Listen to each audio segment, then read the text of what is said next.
You're listening to the Ask Drone U podcast. You ask, we answer your drone questions. Whether you're here to turn your passion into profit or you simply fly for fun, we're a community of learners and teachers who aspire to achieve greatness. We are Drone U. Hey everyone, thanks for joining us for another thought-provoking episode of Ask Drone U. My name is Paul. Yeah, maybe more so than ever on this particular podcast. My name is Rob. Very, very grateful that you're hanging out with us today. Hope you're well. Hope you're staying safe, getting a little exercise, flying your drone. And they should tag us, right? If somebody's flying their drone and taking some images, let us know on Instagram. We'd love to see your stuff, and maybe it'll make the feed. Yes, please. And also, please, don't forget to upload your questions to askdroneu.com and let us know what is on your mind. But anyway, Rob, why don't we go ahead and play this lengthy question? Hi, Paul. Hi, Rob. I'm John from Prescott, Arizona. Before I throw my question at you, I'd just like to say I'm a very new listener and love what you guys are doing. Paul, props on telling it like it needs to be told, unfiltered. Out of some need to torture myself into learning mapping, possibly the most difficult way I could, I bought a nearly new 3DR Aero M and took to practicing, mostly gluing styrofoam. Running the rabbit hole of mapping very large areas, would it be possible to throw a fixed wing in the air running standard capture methods and use a PPK quadcopter or copters with distinct markings on its top side to bunny hop under fixed wing marking GCPs? I understand this may not be necessary with the current RTK systems emerging. There would still be no true verification method ground references without something on the ground to reference to. Let me know if I'm headed down a bottomless hole. Thank you, guys. John, thank you for the question. Really do appreciate it. Prescott, Arizona, by the way, is really cool part of the world.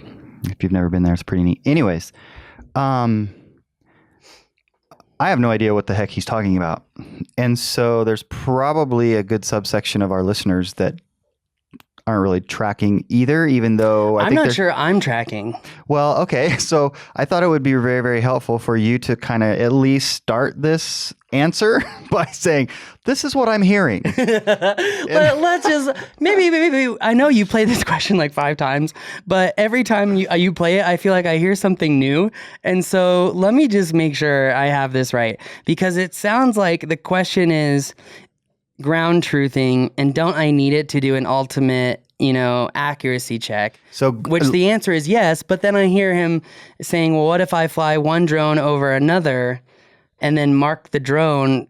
I'm like, wait, what? So anyway, yeah, I don't know. Let's play this question one more time, because this last time you played it, I heard something else and I was like, okay, wait a minute. Hi, Paul. Hi, Rob. I'm John from Prescott, Arizona. Before I throw my question at you, I'd just like to say I'm a very new listener and love what you guys are doing. Paul, props on telling it like it needs to be told, unfiltered. Out of some need to torture myself into learning mapping, possibly the most difficult way I could, I bought a nearly new 3DR Aero M and took to practicing, mostly gluing styrofoam. Running the rabbit hole of mapping very large areas, would it be possible to throw a fixed wing in the air running standard capture methods and use a PPK quadcopter or copters with distinct markings on its top side to bunny hop under fixed wing marking GCPs? I understand this may not be necessary with the current RTK systems emerging. There would still be no true verification method ground references without something on the ground to reference to. Let me know if I'm headed down a bottomless hole. Thank you, guys. Okay, I get it now. So, first off, no, you're not flying a drone over another drone just to get RTK and PPK information. So he's essentially saying he'd use that second drone as his GPS marker. Yeah, he's talking about a flying GCP. Right, okay, that's what I thought. Step 1, GCPs don't move. This is how things happen, though, right? I mean, you explore, you try, you ask questions. I love it. So anyway, but I see what you're saying about GCP. Yeah, it's a ground control point. Right. Yes. So not points. But okay, so back to your point about him asking the question, very intuitive question that he's asking, but he clearly doesn't know the rules to some of the fundamental formulas to answer that question.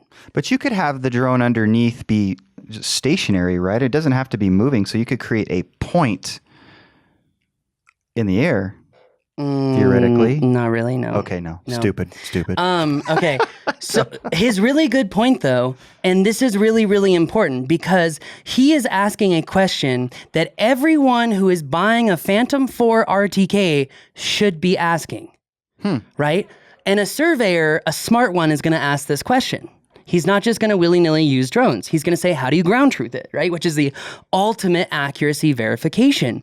And the only way to get true ground truthing, and this is where the surveyors screw up, is to have that known reference point on the ground, right? Like those survey nails that you see in the middle of the road, right down the middle of the road, you see those survey nails. Those are known, fixed, ground truthed points, right? So if you have those known points in your survey or in your drone map, not survey, in your drone map, then yes, you could ground truth the map. But here's the question, right? You really gotta think about this, right? If the drone is flying at 200 feet, how the hell are you gonna see the top of that nail? You're not going to mark that thing accurately because your reprojection error is going to be so off the charts that you're not going to get any accurate measurements, right? So he actually brings up a very, very poignant question that has not been asked in this industry, which is if you are mapping with the P4P RTK and you're not using GCPs, how the hell do you know your data sets are actually accurate? There is no ground truthing. If you're accepting the NTrip network through the P4P RTK and you're picking up the RTK signals from the local cores towers, you do not know if there is interference on the carrier or the phase signal. You do not know how accurate that signal is. Okay, so unless you have a ground truth known point, this is what Jason Danello was talking about 3 years ago. If you don't have a known point that has been verified by the state or by a surveyor that says, I know this is this point, right? Then you really don't know, unless you have at least, 3 of those to triangulate, how accurate or precise your map is.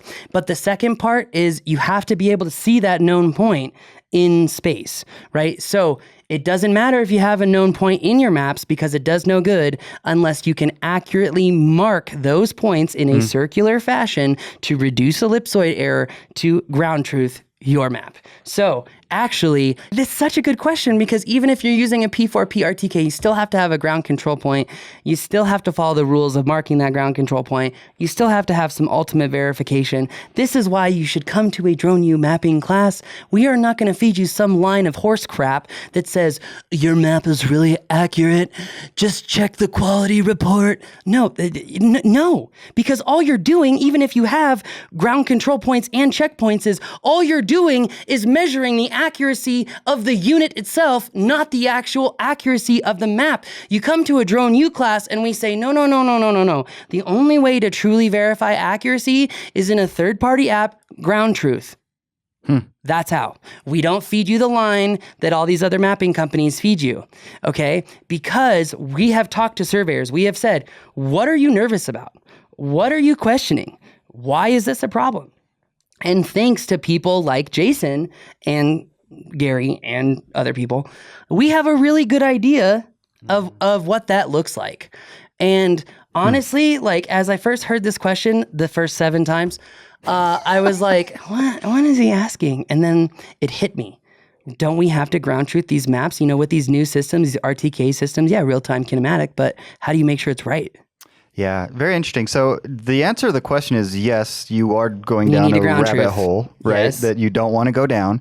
But so ultimately, I think his real question is how do I large map areas accurately? Exactly, because that's what he was trying to solve for. Yes, and I go back to Wingtra,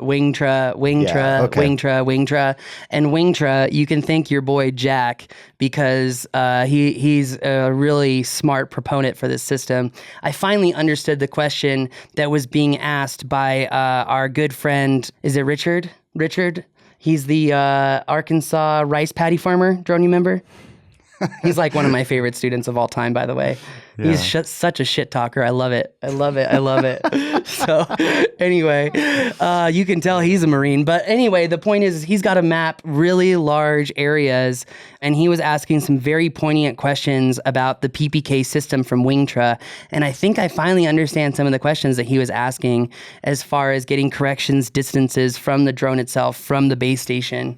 And I think Jack actually did a good job of explaining that. But anyway, that being said, mapping really large areas is a difficulty in itself if you actually think about how georeferencing as a whole works. You know, one of the big issues that Richard had was, you know, hey, I've got hundreds of thousands of acres that I need to map. I can't be laying out GCPs every 10 acres, you know? And he's got a really good point. But the accuracy that they're looking for too would require that level of georeferencing. So something has to give. Exactly. And that's why he's trying to find a common, you know, you're going to give up some precision to get the job done. And, you know, it's funny. I saw a documentary last night that actually was explaining what Richard and his family of rice farmers are going through. Mm-hmm. Did you know the Mississippi River Valley, because of all of the man-made dams, has changed the silt direction flow, and they're getting a 10 millimeter drop in soil every single year because it's changing the geometry of the water table. Wow. And that's what one of the issues that Richard is running into, and why drone mapping is solving his problem, because now they can measure how much the land is sinking. How does this affect the flow of the water throughout the crops? Okay, what about the efficiency in this particular level of crop? Is too much water in one area going to cause mold and disease, right? And they can use drones to say, oop, problem area, fix it, oop, issue. But now it's a fundamental issue across the whole farm. Wow. How do you drain a farm when the drainage is constantly sinking? How does the aqueduct work if it's always moving? Yeah, I don't know. Lost me. Right? And New Mexico is one of the hot spots in the whole world for aqueducts. Mm-hmm. Other than Greece, but you know, everyone knows about Greece, not New Mexico. They don't teach you about that in history class. They do not. But it's actually kind of cool when you go walk around the Rio Grande, so... Anyway, am I missing something here, buddy? No. You just kind of went off on a direction that I'm just not necessarily tracking with. Well, it's one of those things where people are like, how do you ultimately verify the accuracy of your drone map? And the answer is ground truthing. So he's on to something. I got all that. All that. Yeah. No, I'm with you. Yeah, it's just that a lot of people have tried to find workarounds that don't really work. So right. He's obviously in trouble. And when you're dealing at the scale that he's dealing with, the answer isn't as simple as, well, just double the linear distance from one GCP to another. It's like, not so fast here, dude. If you knew the problems that they're trying to solve, you would understand why they need such a level of accuracy, you know? So I think what I'm hearing is that these are very complex problems. Drones can help solve them, but you better know what you're doing. Yeah. I mean, look, surveyors, there are things that you don't know because you're not a photogrammetrist. And drone pilots, there are things that you don't know because you're not a photogrammetrist, you're not a surveyor, you're not an engineer, you're not a cartographer. You're not a geospatial intelligence officer, okay?